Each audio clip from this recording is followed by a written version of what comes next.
We're now going to take a look at the basics of IP protocols. Now we've talked about TCP and UDP, which reside at the transport layer. We're also going to talk about the Internet Protocol or IP family of protocols. The reason we want to talk about primarily these three protocol sets is that throughout your traffic and packet analysis, those three protocols are primarily what you're going to be looking at for the most part on a day-to-day basis.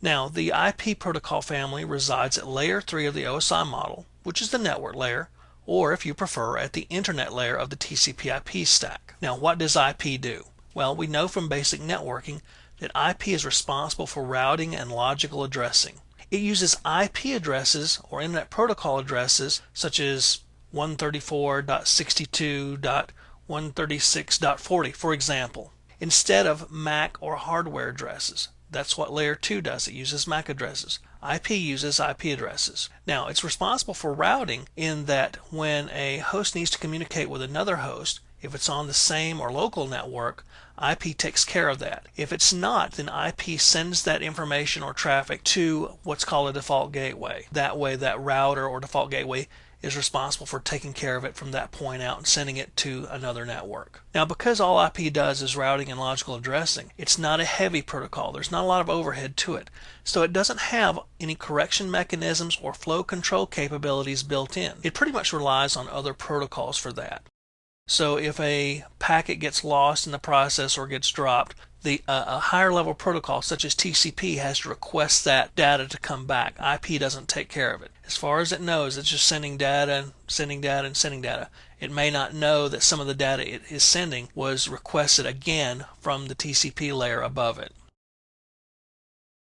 Now, like UDP, IP is connectionless and unreliable. It does not establish a connection. It doesn't require like a three-way handshake like TCP does. So it doesn't establish a connection, and it's unreliable. It does not care whether the data gets there or not. Now, IP does provide a checksum for the packet headers only. It does not provide that checksum for the data, and that's to see if the packet headers have been damaged or are in error.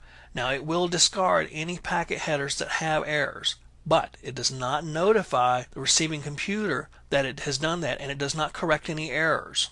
Now, IP also provides for packet reassembly if the packet is fragmented. What may happen is when the sending and receiving computer are communicating, there is a maximum transmission unit size established that both can handle. Now, if for some reason the packet exceeds that MTU size, IP will fragment that packet into smaller units, smaller packets, and it will use fragmentation flags to signal, hey, this is the beginning of a fragmented packet. And it will use offsets to determine which order the packets need to be reassembled when they're put back together on the receiving end. So IP does do that.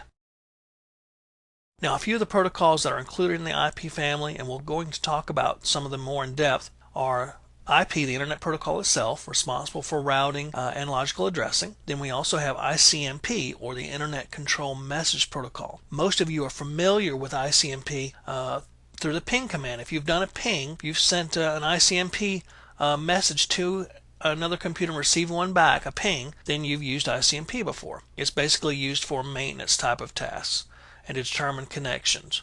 IGMP, the Internet Group Messaging Protocol, is another protocol found at IP, and it's used for multicast messaging to groups of hosts on a network. Now, IPsec, or IP security, is a protocol that's used to encrypt packets and to sign and authenticate packets that are sent from two hosts on the same network or even across internetworks, across the internet, for example. It's widely used in VPNs, and again, it provides for encryption and authentication of packets. We're going to talk about all of these a little bit more in depth as we go, and we'll see some examples of some of them as well.